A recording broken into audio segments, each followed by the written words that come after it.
Good evening, everybody, and welcome to another community conversation. Today, Paul will be joined by Snaw-Naw-As Chief Gordon Edwards and Councillor Brent Edwards. Before we start, I'd like to acknowledge that we are coming to you from the unceded traditional territories of the Snaw-Naw-As First Nations, and that the riding of Nanaimo-Ladysmith also includes the unceded territories of the Snaw-Naw-As, Staminas, and Layaxan First Nations. As always in these community conversations, you are welcome to write questions in the YouTube chat, and Lori will be moderating the YouTube chat today. And Lori will pass the questions to me, and I'll pass the questions to Paul and Chief Edwards and Councillor Brent Edwards, and they can address the questions. In the chat, please, as always, be respectful and kind to each other, and kind to Lori, who is moderating for us. And now I would like to pass things over to Paul.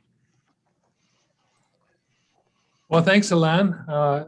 Thanks for joining us for this community conversation. It's an honor and privilege to serve as the Member of Parliament in Nanaimo-Ladysmith within the traditional unceded territories of the Snaw-Naw-As, Nanaimo, Staminas, and Layaxan First Nations. And I'd just like to say haichka to Brent Edwards and Chief Gordon Edwards for joining me this evening.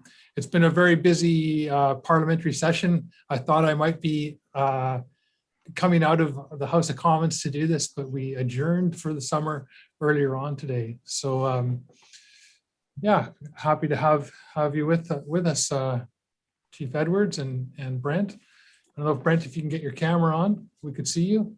You're hiding on us.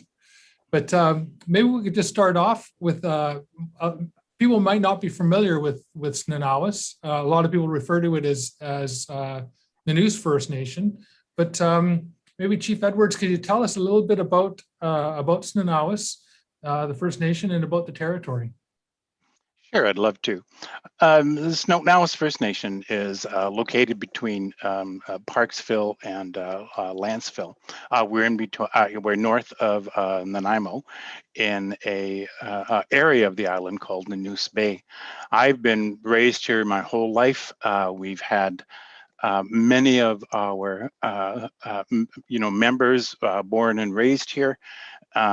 We have a number, about probably over 200 members right now. I remember, Paul, just thinking of it, Paul, when I was a boy of about maybe 10 years old, I walked around our reserve for some reason and counted. I was curious how many aunts and uncles and cousins I had. And this is going way back to about 1960. And we had about 60. We had about 60 members living on our reserve that time. It was small. During the 60s, it was a remote area north of Nanaimo. We'd done all of our shopping at a place called Vic, I can't remember now, Vic grocery store or something like that.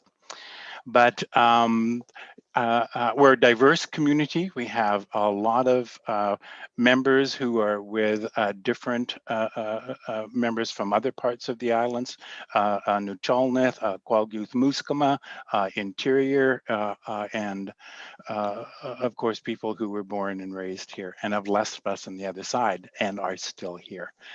We're a growing community. We're excited about the things that we're doing. We welcome the challenges that, confront us, and we look forward to moments developing relationships with people in the communities in our area, the Regional District of Nanaimo, Nanaimo Council, Lanceville Council, Parksville Council, and of course, dignitaries as yourself, and other businesses and people nearby that we share this territory with.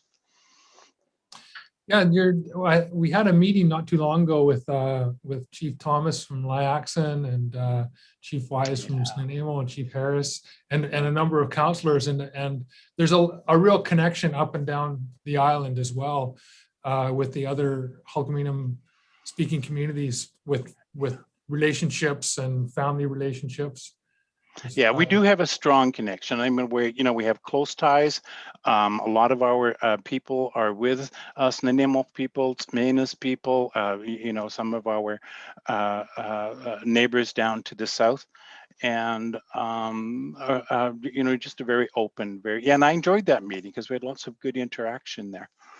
Before we go any further, Paul, I just need to sort of say one thing. One of the things that our band is very excited about, I know Chief and Council, Brent, Tom, Bob, Tasha, Cheryl, councillors, our elders, Dave and Jim, and Auntie Babs and Brother Wayne, and we're just excited for our young people. We open doors for them. We want to do what we can for them. And the things that just really make us excited is the graduates.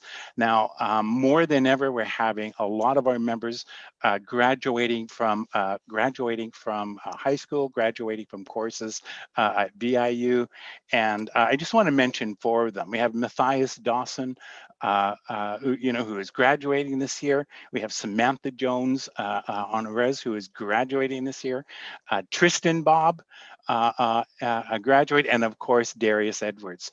So we raise our hands, Chief and Council, the elders in our community, and if they're watching, we're just really proud of your achievements. We look forward to the things that you're going to do over the next 10, 20 years, and we just wish you all the luck in carrying the education that you have given to yourselves and the graduation certificates that you've achieved, with the pride and with the work that you look forward to doing yourself. So we're just really grateful for them and excited for them as a nation. Thank you all. I just need to say that I'm so glad that you mentioned that, because normally in non-pandemic times, I would have an opportunity to meet all the grads at these big ceremonies and to go to the different schools and to talk to the graduating classes. And we just haven't had that opportunity because of COVID. I was down at Ladysmith on Friday evening with my youngest daughter, just moved away. And so we had an early Father's Day together, and we went down to Transfer Beach and we ran into to a graduation celebration for some Snaw-Naw-As youth. And so there was 4 youth down there, and I just I photobombed their photo shoot in front of the canoe down at Transfer Beach, and congratulated all of them. I wasn't wearing, a jacket and a button-up shirt or anything like that, just in a t-shirt. But it's great to see the grads, finishing up. They're so resilient, getting through school during COVID, and they got a bright future ahead of them. And I just wish them all the best and an enjoyable summer, and all the best in their future endeavors. So thanks. Yes, exactly. And of course, I agree with you. It'd have been nice to be able to attend the graduations, to do celebrations. But of course, this health crisis has really calmed or has us being careful, and of course, but regardless, we're still happy for those 4. And then of course, I was talking with my granddaughter earlier, who's a daycare attendee, and she loves daycare and she doesn't want it to end. So some of our students, they're glad to get their graduation certificates, and we have a younger ones that love school. So speaking about COVID and the pandemic, how has the community fared during this time? We've had our trials. We've had our challenges. Our health center, we had 3 people up there working very hard, Donna, Debbie, and Inez, at keeping in touch and keeping us informed as a council on just how things are affecting our community. Of course, like many other communities, we locked down. We shut down the roads. We needed to, because we have a genuine care for our elders, We have a genuine care for our young people, and we just don't want them to be affected, and didn't want them to be affected by the COVID virus. We are preparing for it. Most of our membership right now have had their vaccinations, their second shots. We're grateful for that. And of course, the First Nations Health Authority has always been keeping us informed on just how things were going with the reports and with COVID itself. So it has affected us. We've lost some dear members who we haven't been able to celebrate their lives with us, and the effect they had on our community. We haven't been able to do our naming ceremonies, our gathering ceremonies, our burnings. Yes, it's really affected us, and we're glad that it's coming to, the restrictions are now starting to be lifted. Yeah, hopefully we're seeing the end of it as more and more people get vaccinated and the caseloads go down. I just, sorry, Paul, I'm just being reminded that Liam Bob was also one of the ones that have graduated this year. So we Okay. don't want to forget anybody, and because we're very proud of them, and we're excited that our members are going on to get their certificates, their degrees, and teaching and medicine and so on. We're happy for all 5 of them. That's awesome. Yeah, it's a real milestone, so it's something to really celebrate. Now, Brent's with us here too, and Brent, you deal with a lot of economic development with Snaw-Naw-As? Yeah, I just want to thank Gord for those opening comments, and Paul for getting us together here. This is my first time in a venue like this, so it's certainly I think it's a good opportunity to share some good news. I think a lot of the time there's a lot going on in Canada, right? There's a lot going on in British Columbia and in our communities. There's been there's a lot of hurt out there from a lot of the stuff that we've seen in the news the last month up in Kamloops, and how that triggers that sorrow in our community, because we're so closely affected by that. We know individuals that are really close to our families that have attended those, and I think we need to start, or I need to start any conversation about the positive future by acknowledging those individuals, and in our community and other communities that have been and outside of our communities as well, that have started to learn some of this legacy that we've inherited, and we've certainly inherited our share of challenges. And it was funny, I went for a hike today up in the foothills in Lanceville, and I was talking with an individual about, well, I don't understand the orange shirts. What are we doing? Why are we doing that as a community? Why are the schools doing these? And why do we have to continually go through these emotions for these First Nations on the island? And I think a lot of the time that wasn't taught in schools. It's not part of the curriculum. There's a vacuum that people they kind of take for granted their own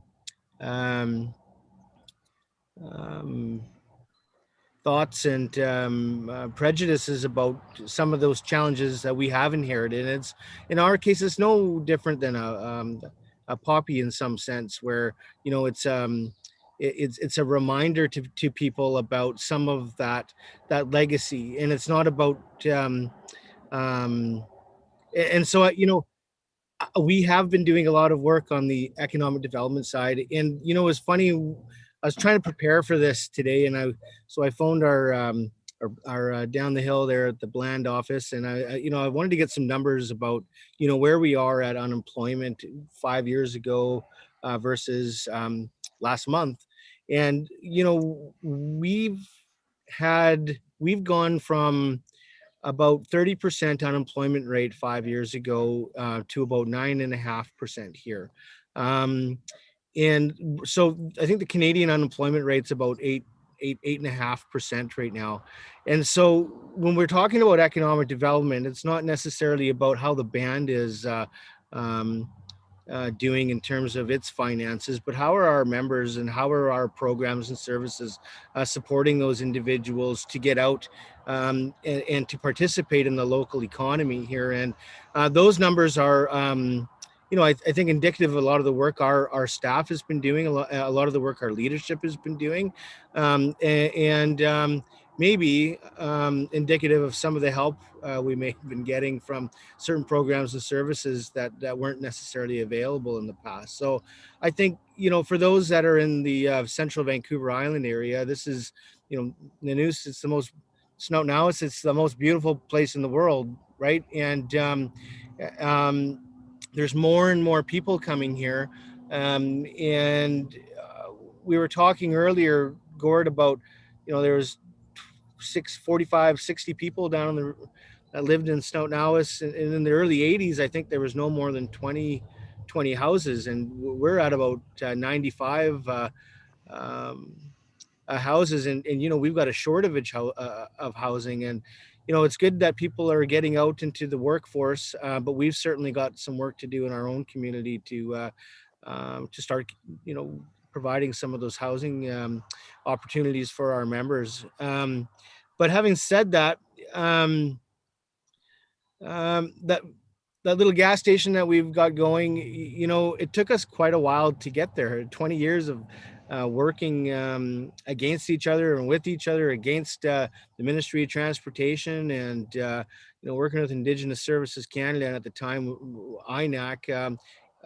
It takes a lot of trust and hard work to do economic development on First Nations communities in Canada, and we have, we're just getting started. In my mind, everybody has this tunnel vision of, what are we doing on the reserve proper, but our territory is quite a bit larger than that. We share this territory with Qualicum and Seashelt and Snanemook and Comox, and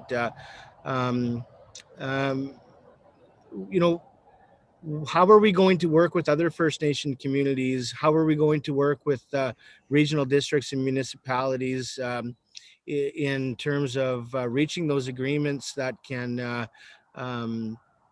further our social economic development, so that we can, worry not so much sometimes about how we're going to put food on the table. Maybe we could be worrying more about some of the cultural components of our community that really needs some investment and intention and revitalization. And we've seen that with some of our members, the Salish sisters, I just, what happens when the social economic progress of nations start to go up, we see healthier communities.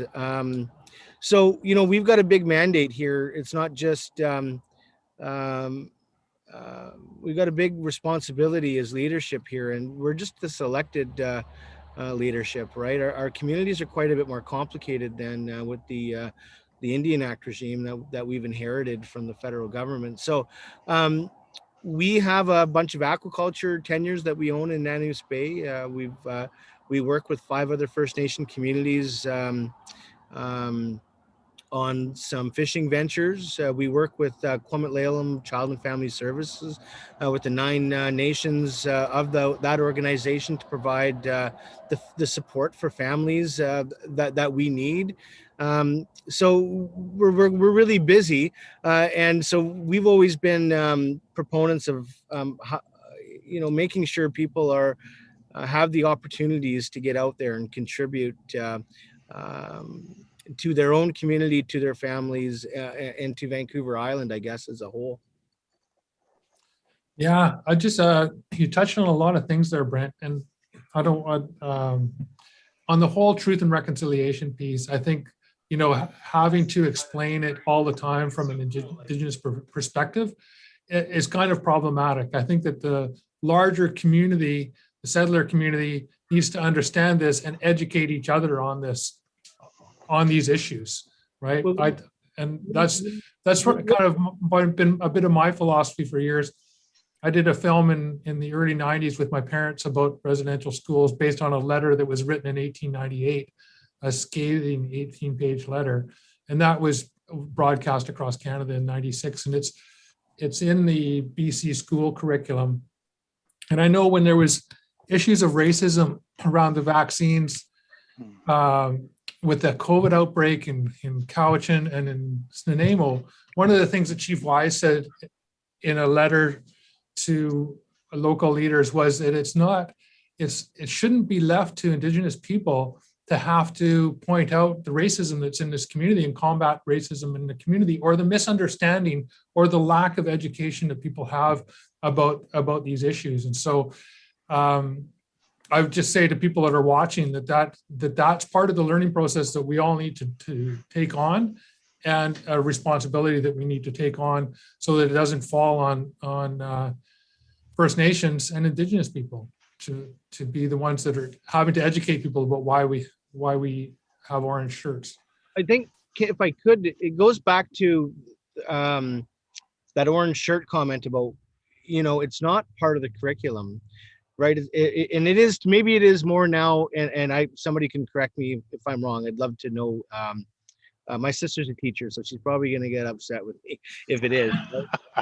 But it's when people don't, they say it's a generational thing, right? And the individual, I was talking today, he's in his mid 40s, and it just wasn't a part. So how do you teach somebody who's in their mid 40s about something they don't necessarily want to take the time to learn?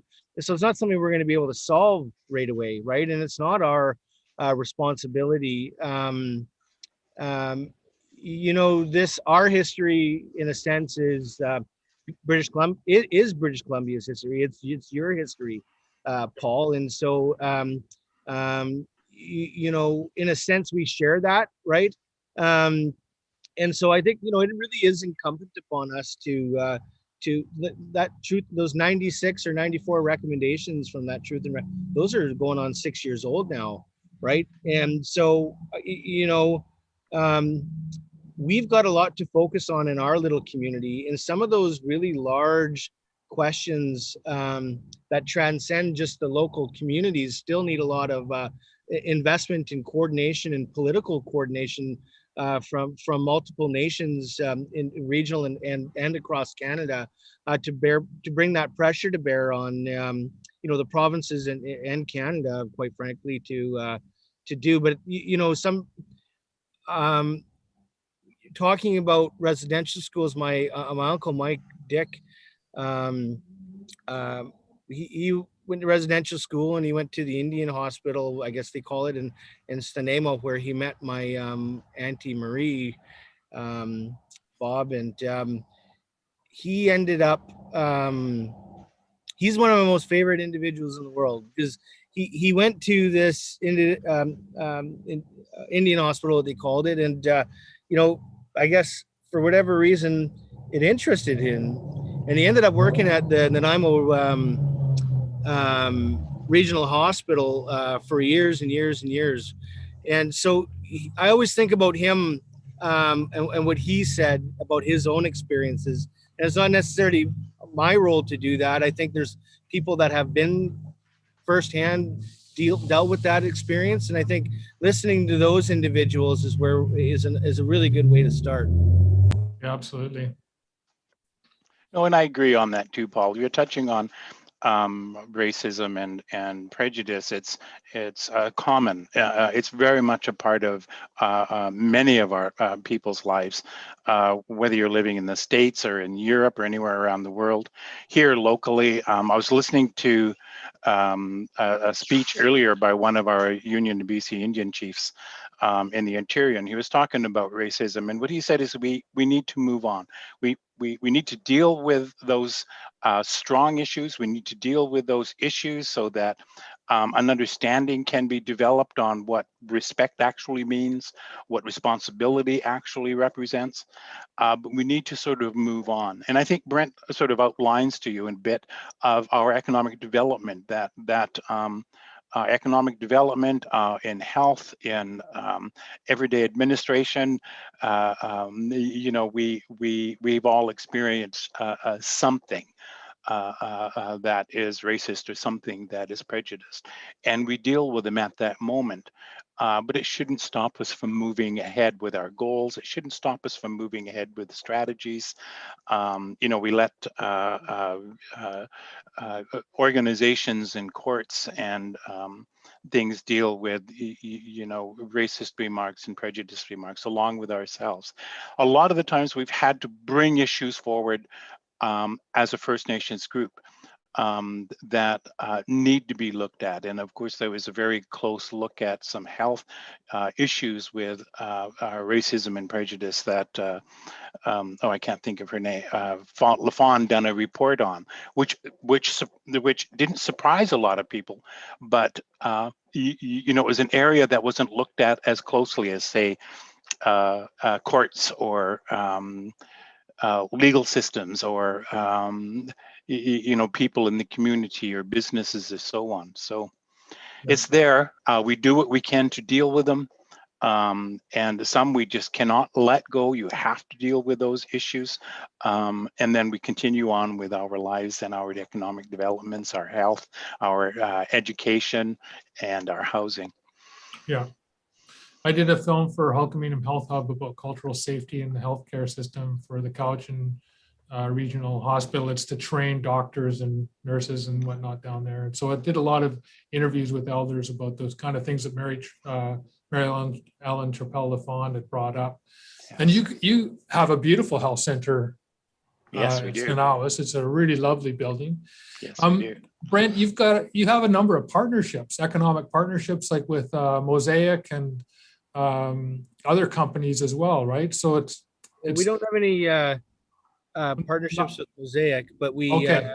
You know, I think it's I got you confused with Snaw-Naw-As. Sorry. I think it's apt that you bring up Mosaic, right? So, you know, one of the when you talk about racism, we have the day-to-day stuff, and then we have this systemic racism, and a lot of the time.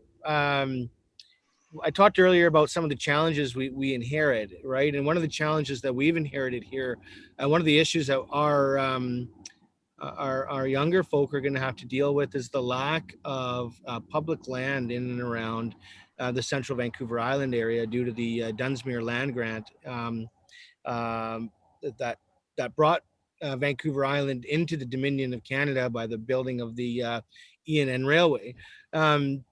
And so we are, you know, we're fettered in our ability to access a large part of our traditional territory, or utilize them to live on, to gather on, to commoditize, you know, in order to help support our communities. So I think. You know, we've been involved in the BC Treaty process since 1994 or 1995, and I used to work for the BC Treaty Commission. I think there's a lot of that process is slow and cumbersome, but rather than getting into, you know, the machinations of the treaty process, I think the important thing is to understand what the opportunities are, and what else is possible here, and who can we work with to further our interests, and maybe just maybe other individuals, institutions, and citizens' interests as well. And if you look across the bay at Snaw-Naw-As, we've got one of the largest torpedo testing ranges in North America. It's called Whiskey Golf. It's administered by CF Meter through CFB Esquimalt. And we've got this large, I'm looking at it right now, massive, pristine piece of property that's not being utilized by by anybody. It's when I talk about some of the most beautiful places in the world, it's some of those places I'm talking about, because they are so pristine. And when you're out there, you can see in a line of sight. I can see Seashelt, we can see Snaw-Naw-As, we can see right into Burrard Inlet, we can see the shores of the Musqueam people, we can see Hornby Island and all that, like, as the way that the land. So it's really not that big. And a lot of the times we get stuck in this looking down at maps and traditional territories, and the government's referrals are, well, if we don't do that, then we have to talk with all these other groups. But what if everybody kind of had some mutual interest to bring the Department of National Defense to task on some of those, which are inherently public properties? And what if we were able to start putting some of the ecological pressures on private property owners, never mind just the individual fee simple landowners, but some of the largest landowners on Vancouver Island. And Mosaic is just that. They're a timber company. But because there's only a limited quantity and quality of timber, eventually that company is going to turn into a real estate company. And if we don't understand that, and if we don't work together as communities, as individuals, as provincial and federal representatives, we're going to miss some of these opportunities. And in my 20 years of working in Indigenous communities, I don't really have any regrets except the missed opportunities. And so, Mosaic and the Department of National Defense to me are nothing more than opportunities. And and when you talk about reconciliation and systemic racism, well, what an opportunity to bring some of that reconciliation to bear. And it may not be incumbent upon us to fix all the racism out there, but it is incumbent upon us to work on and utilize our own prowess to start bringing these people together. And I think I'm starting to see I'm seeing not just a little bit, I'm seeing more and more of that happening in the central Vancouver Island area as the nations become a little bit more economic self-sufficient, and not dependent upon federal transfers. You're seeing them wield their political, their political interest, but they're actually their inherent interest that the province and the federal government have a responsibility to work together to help rectify. So, Department of National Defense and Mosaic, I'm happy to hear that they've been signing agreements with First Nations communities. It's been a long time coming. And when we see those agreements being entered into in a mutually beneficial way rather than a top-down way, which we have seen with some of the forestry, maybe that's something we don't want to get into tonight, then we really see collaboration and mutual benefits rather than the politicizing of poverty in order to share a resource that we don't necessarily want to commoditize in some cases, right? So what an opportunity. The world is starting to move here. Can we stop it? I don't think so. Can we complain about it? Yes. But what are the solutions, and how are we going to work with individuals, organizations, other First Nations to do that? And I'm talking from the perspective of the work that Gord, myself, Tom, Bob, Cheryl, and Jones and Natasha, Bob, when we sit together as our elected council, we need to temper all of that and think about what can we accomplish short term with limited resources, and what can we leave as breadcrumbs to those the Mateus and Darius, Liam, Samantha, and Tristan. What can we leave to them in terms of leading a solutions-based conversation? Because those 5 individuals, they've inherited a lot of challenges, but they've also inherited a lot of uncertainty, and that provides the opportunity for them in our community to use that voice to look out for the best interests of our community. And that's really what we try to do every day. So we have a huge mandate, a million different files going on, and not everybody's happy with a lot of the work we do, but we do our very best every single day working together as a team. Yeah, you mentioned the ENN land grant, and for those folks that don't know, that was 8,000 square kilometers of southeast Vancouver Island was given to Robert Dunsmuir to build the ENN railway from Nanaimo to Victoria, to connect all the capitals of Canada as part of BC Joining Confederation. And that happened 150 years ago this year on July 20th, that BC joined Confederation, and the land grant happened 3 years later. And I think it's a real opportunity for education and for people to understand this process that, trying to have modern day treaties is very difficult when there's no crown land to negotiate. It's all private land. I've talked to Robert Morales from the Hulkaminum Treaty Group about this, and he's taken it to the Inter-American Court. And then Brent, we've talked about the Bolinas Islands, and and those, how like that's a different kind of partnership, like working with the wider community and organizations, BC Parks Foundation, fundraising, and that you want to just talk. If I can touch on that, when we're talking about, it's really on those private property owners. I would just to rewind 20 seconds. Sure. I don't know. I think New Westminster might have been the capital back when Confederate. Maybe that's something we should check on, just so we're.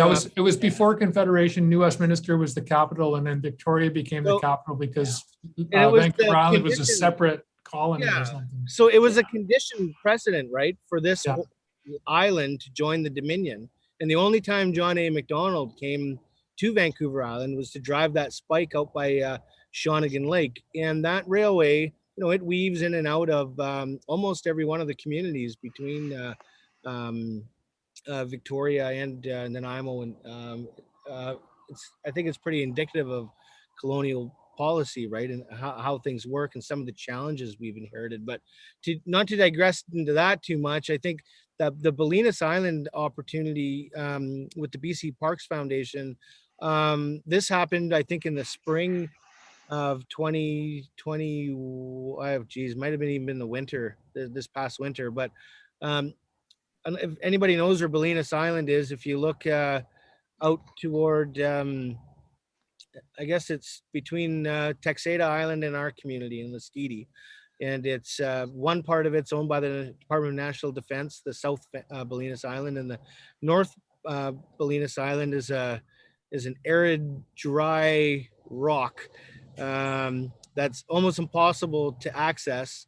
But it's been in the private domain for I don't even know how many years, and about 5 acres of it is owned by I think it's maybe the Coast Guard, or I forget right now, but that whole island was bought through the BC Parks Foundation through a crowdsourcing initiative, right?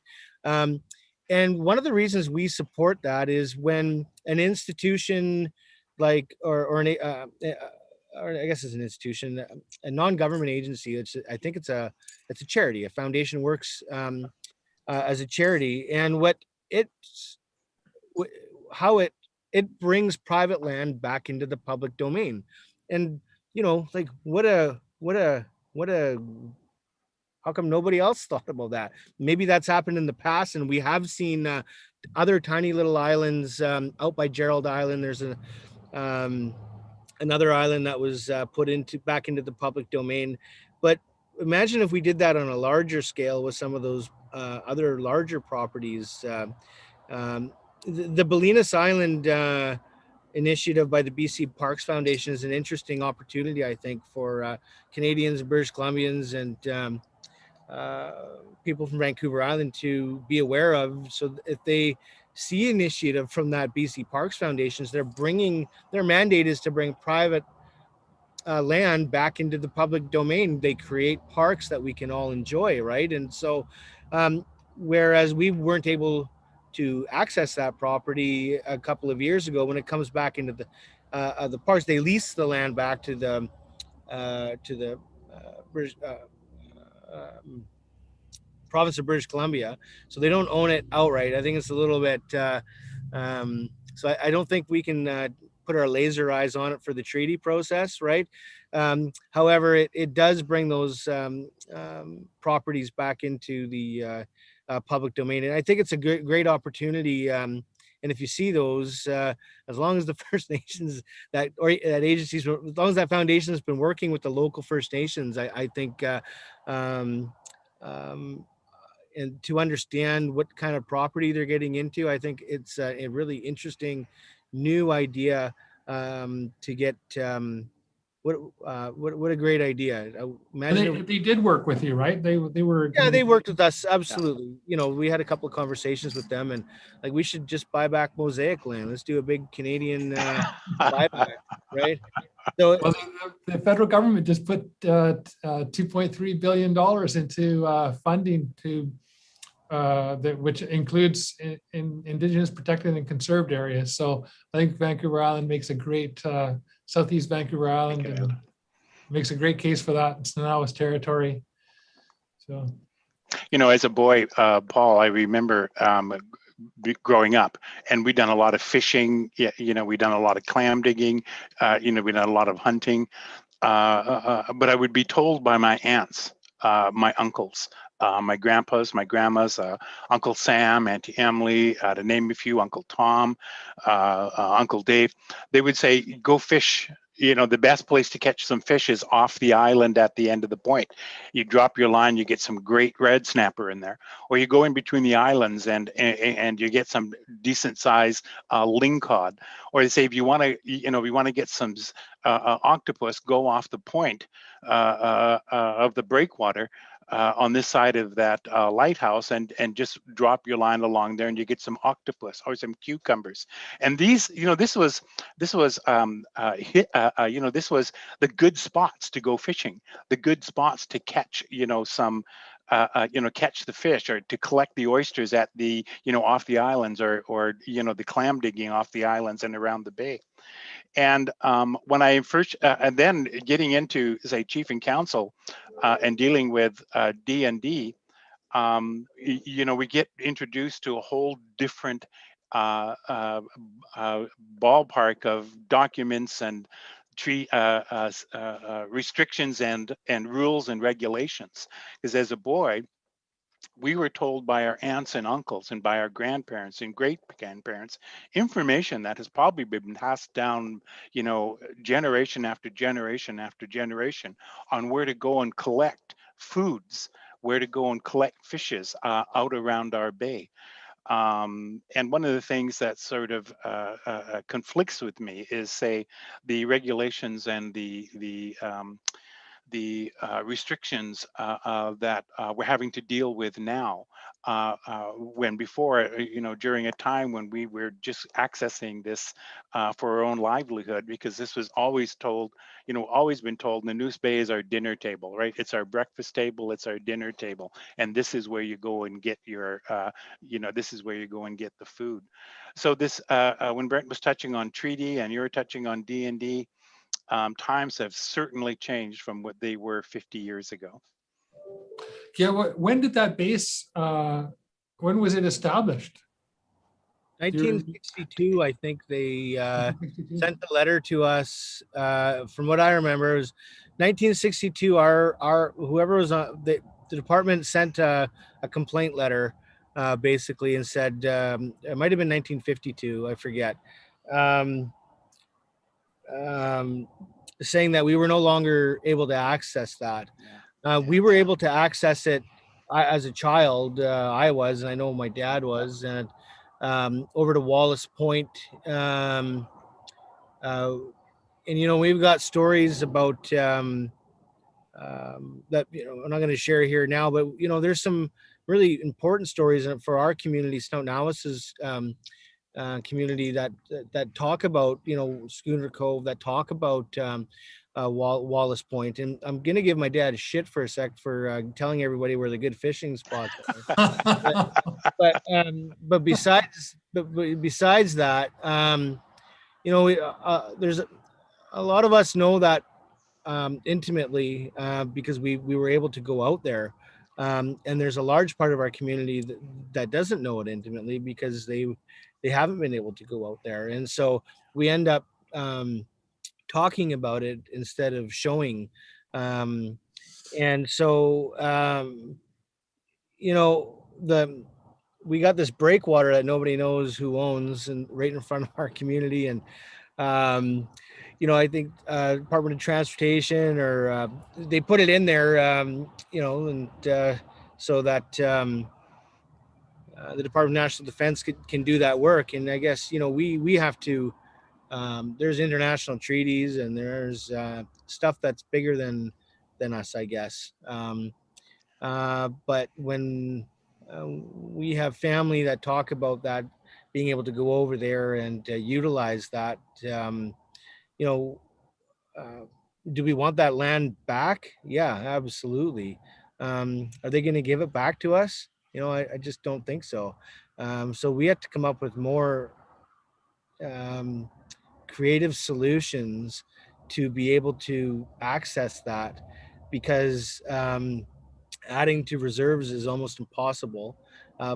To purchase that land is cost prohibitive, you know. And if we had started saving and spending money in and around our community in the 1970s, we would probably be doing way better in terms of how much land we own and have control over. But um, you know, this is our, you know, this Tamaki, this is our land. This is what we've inherited. And individuals from Nanu's and Parksville and Lanceville, the community of Lanceville, you know, they share that with us, and they love it just as much as us. But they don't have the same rights that we've inherited. There's a lot of unfinished business that needs to be completed, and there's a lot of investment that needs to happen, and it's not just the capital kind, it's the you know. So we talk about the Department of National Defense. Certainly leaves a sour note or sour taste in my mouth, because guess who benefits from that? Well, everybody benefits from the security that our armed forces provide, right? But how do we benefit from it? I don't think we do. I think there's a net loss there. And so when we talk about reconciliation, there's so many opportunities to do that. But you know just as well as I do, Paul, that the system is systemic. And to do that, we need leaders, not only in our communities, but our federal and provincial counterparts, to bring those problems to the cabinet level, and not just the problems, but the solutions that folks come up with to do just that. Come up with solutions to rectify, and let us get back what once was ours. And it's not just ours out here. Like we share all of this with Snaw-Naw-As. We share it with Qualicum and Seashelt, and you know, we certainly have our squabbles from time to time, but we've always been able to work things out. And it's so interconnected, these communities, but we're also very siloed. And so hopefully moving forward here, individuals like yourself, Paul, can bring some of those solutions forward. But it's really the challenge is on us to come up with those collaboratively. You just signed an agreement with Lanceville. Do you want to talk about that? I also have a question here that somebody emailed in. How can the community best be allies to Snaw-Naw-As, to First Nations? Well, you know, the memorandum of understanding that we signed with Lanceville sort of sets a stage for us, ourselves and, you know, the Chief and Council of Snaw-Naw-As, the mayorality and the councillors of Lanceville, and the community members of Lanceville, the community members of Snaw-Naw-As. It sort of sets the stage for us to sort of start looking at our futures together, how we're going to work together, how we'll utilize the resources, the water, the land, the ocean access, the air above us. It allows us to sort of sit down and talk about our economic developments and the things that we need to be aware of, the things that we need to be conscious of. I think the MOU sort of puts in, you know, creates a path that Lanceville and ourselves are going to keep in touch with things that concern us both. That might be one of the ways that one of the answers or one of the responses to your question. What can best what can best serve the communities? Is that what his question was? Well, actually, the question was, how can community best be allies to First Nations? And I guess that maybe that's just individuals in general, or working, with our own communities. That MOU with Lanceville is interesting too, because I think I might have used that word gentrification earlier in and it isn't necessarily a bad word, but there is the amount of wealth that's here now is nowhere near where it was 20 years ago. Property values have doubled just in the last 5 years. People that were able to own or purchase homes outside of our First Nations communities 5 years ago on a teacher's salary aren't able to do that in the district of Lanceville. And we haven't necessarily had the best communication with our neighbor, the district of Lanceville, or in Nanaimo, or the city of Parksville, quite frankly, or the last however long we've been going to the mat for. But those MOUs make sure that there is a venue for dialogue between our administration and political teams, so that we're not reacting to propositions that are coming up or bylaws that are happening from the district. And really, it also, Paul, comes down to planning. That MOU is, Lanceville's largely undeveloped. There's 3 massive properties here in Lanceville that are not owned by us. One of them is immediately adjacent to us, which is the old G property on Superior Road. And we've certainly got an interest in developing a part of our reserve, but we need to do that by making sure that we have room for housing and all that in the future. So if we don't like what they're going to put in there, we don't want our reaction to be, well, we're going to put a shooting range, a rendering plant, and a waste transfer station there. And I think, instead of having the loggerheads approach, a little bit of collaboration goes a long way, and that MOU can help nurture that. I don't think we're gonna see how successful it's gonna be, right? And in terms of how do we be allies? I think a lot of the time there's a real knee-jerk either for yay or nay for issues that we need to deal with, and sometimes being an ally is just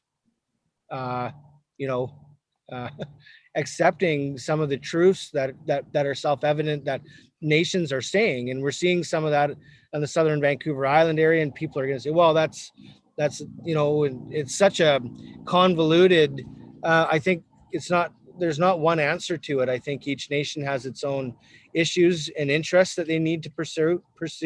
They're going to have good allies and bad allies. And, it wasn't that long ago that we didn't have industry here, and we didn't have all these roads. There is no old growth forest left where we are at, except at the Department of National Defense properties. So, it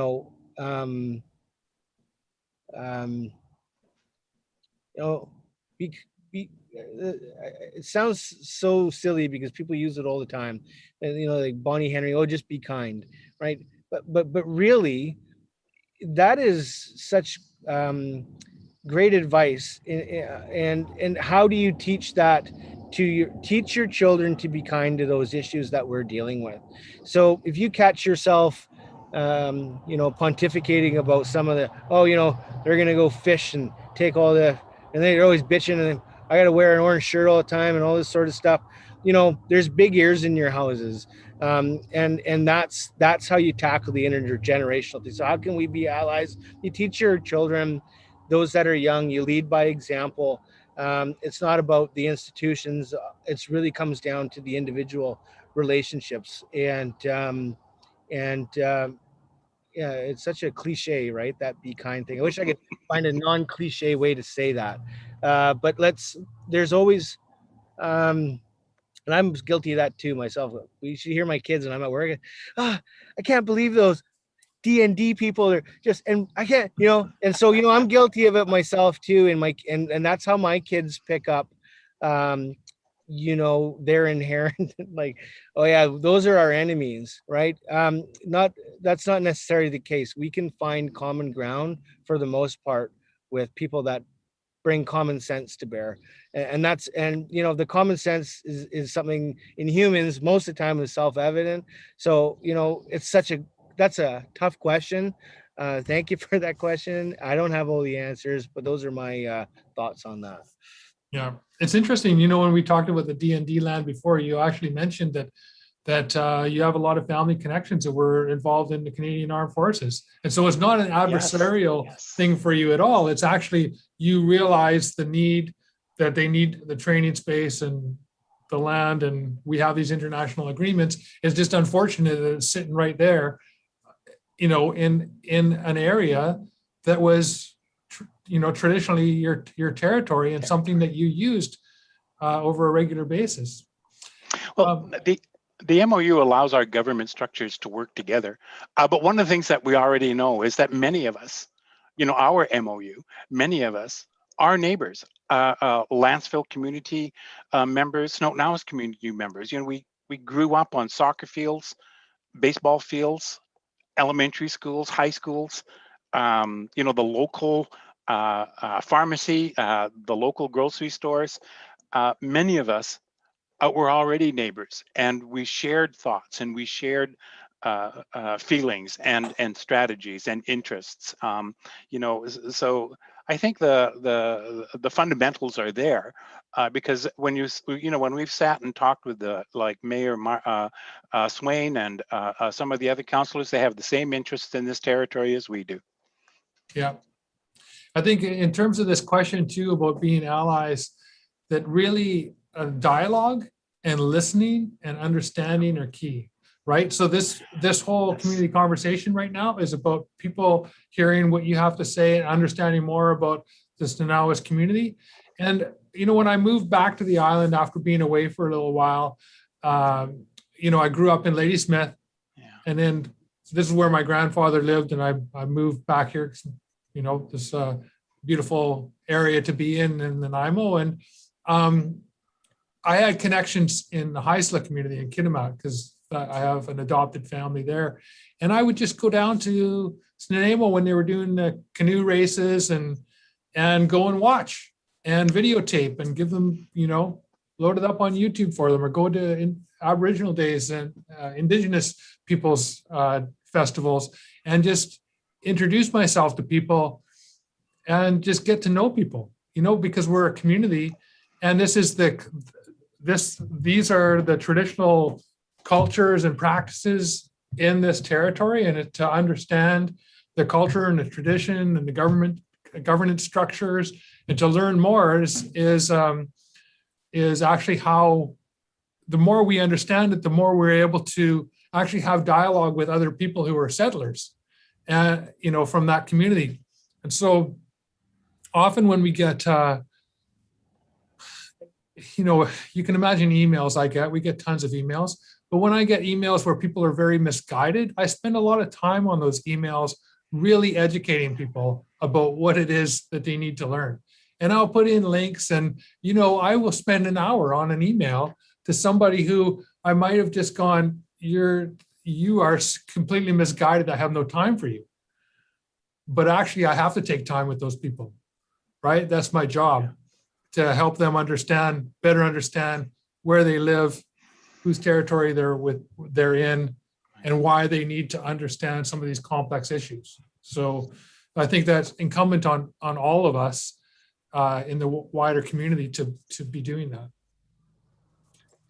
That sports, we have, grew up on the ball field. Our kids play, Mateus and Tristan, those, Darius, we mentioned those, they're big lacrosse. And, the community, people are, for the most part, amazing here, right? And so, I think we spend a lot of time on the negative stuff, and to focus on some of those positives that we're doing. And I think how can we be allies is sometimes is to focus on some of those positive issues sometimes. Yeah. And because those are the things that are really going to affect change, right? Some people, you just can't change their minds, right? So it's my Auntie Katie and there's so many people. I just think when you're talking about, going to the ball fields and the canoe races, there's such a beautiful, it's such a beautiful culture, such a beautiful place that we live in that is really very, very diverse. And Paul, I want to thank you for giving us an hour to, I'm not sure if anybody's listening or not, but it's certainly been an interesting opportunity for me to sit here and share some of our sentiments, and to give us the space to talk too much is sometimes to be an ally too. So Yeah. this is more of a counseling session than a community sharing I think. But there is certainly a lot. It is daunting task, but we've got a lot of good people helping us, and our staff. We've got a beautiful community that comes together when it needs to, and we got a good we've got a lot of people working for our interests here, and Gord and myself and Tasha and um, Tom and Cheryl. We hear from our community just like you do, um, and things have changed the last year and a half. And so, the amount of text messaging and phone calls and 10 o'clock. How come you're not doing this? We're a little bit more, I think, connected in some sense to individuals, what they're thinking, because we're getting those late text messages and all that. So this, I think, this is such a great opportunity for us to just kind of let loose. And I want to thank you for giving this that opportunity for dialogue and a venue that's does just that, promotes the kindness. All right. Well, thank you so much, Brent, and thank you so much, Chief Edwards, for joining me today. And Well, I just want to say the same thing, Paul. I've enjoyed this past hour. I mean, one of the things that we love to do is talk. We love talking about our community. We love talking about the things that our community is doing. And this is I had no idea what to expect when you had called and said, "Come on down." I said, "All right, sure, let's give it a shot. Give it a try." yeah. But Well, I've we always enjoyed have it. Thank you, Paul. Thank you. Yeah. Well, thank you.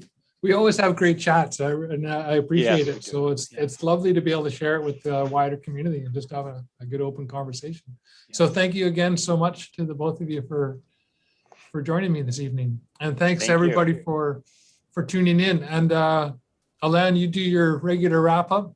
Yeah, that was great. I really I learned a lot of things, and I really appreciated it and enjoyed it. So thank you to Chief Edwards and to Brent.